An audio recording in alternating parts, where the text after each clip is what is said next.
കാര്യങ്ങളൊക്കെ അപ്പോൾ ഏതാണ്ട് ക്ലിയർ ആവുകയാണ്. നീറ്റ് പരീക്ഷയും നീറ്റ് പരീക്ഷാ പേപ്പർ ചോർച്ചയും ഒന്നുമല്ല CJP എന്ന് പറയുന്ന സോ കോൾഡ് പാർട്ടിയുടെ, അതായത് ആരും രൂപീകരിക്കാത്ത ഒരു പാർട്ടിയുടെ, ഇൻസ്റ്റാഗ്രാമിൽ മാത്രമുള്ള ഒരു പ്രതിഭാസത്തിന്റെ ലക്ഷ്യമെന്ന് പറയുന്നത്. ഇപ്പോൾ ഇതാ CJP പ്രതിഷേധത്തിനൊപ്പം തന്നെ കേന്ദ്ര സർക്കാരിനെ മുട്ടുകുത്തിക്കാൻ എന്ന് പറഞ്ഞ് യാതൊരുവിധ കാരണവുമില്ലാതെ കർഷകർ തെരുവിലേക്ക് ഇറങ്ങുകയാണ് എന്നുള്ളതാണ് പ്രധാനപ്പെട്ട റിപ്പോർട്ട്. എന്തിനാണ് കർഷകർ തെരുവിലിറങ്ങുന്നത്?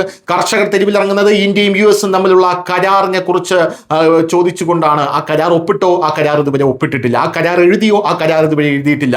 ആ കരാറിൽ എന്തൊക്കെയുണ്ട് അത് ആർക്കും അറിയില്ല. US ആ കരാറിനായി എന്ത് ചെയ്യുന്നു? ഇന്ത്യയുടെ കാല് പിടിച്ചുകൊണ്ടിരിക്കുന്നു.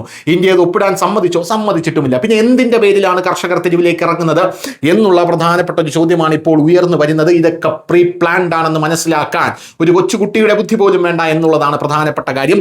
പാർലമെന്റിന്റെ മൺസൂൺ സമ്മേളനത്തിന്റെ ഇപ്പോൾ 2 പ്രധാന പ്രക്ഷോഭങ്ങൾ കാരണം ദേശീയ തലസ്ഥാനമായിട്ടുള്ള ഡൽഹിയിൽ രാഷ്ട്രീയം ചൂടുപിടിക്കുകയാണ് എന്ന റിപ്പോർട്ടുകൾ പുറത്തു വരുന്നു. സുരക്ഷാ സേന അതീവ ജാഗ്രതയാണ്. ഒരു വശത്ത് CJP എന്ന് പറയുന്ന കോക്രോച്ച് ജനതാ പാർട്ടിയുടെ പ്രതിഷേധം പാർലമെന്റ് ഹൗസിന് ചുറ്റും വലിയ രീതിയിലുള്ള അന്തരീക്ഷം സൃഷ്ടിക്കുന്നു.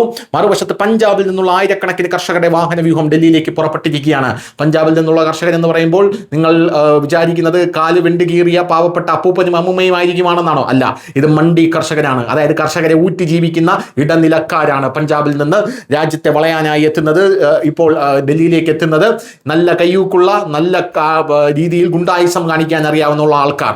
അവരെയാണ് നമ്മൾ കർഷകർ എന്ന് വിളിക്കുന്നത്. എന്തായാലും കർഷകരുടെ വാഹന വ്യൂഹം വിവിധ സ്ഥലങ്ങളിൽ രാത്രി ചെലവഴിക്കുകയും ജൂലൈ 21 ഡൽഹിയിലെ കിസാൻ ഘട്ടിൽ നടക്കുന്ന മഹാറാലിയിൽ പങ്കെടുക്കുകയും ചെയ്യുമെന്നുള്ള റിപ്പോർട്ടുകളാണ് ഇപ്പോൾ ലഭിക്കുന്ന. News desk Malayalam.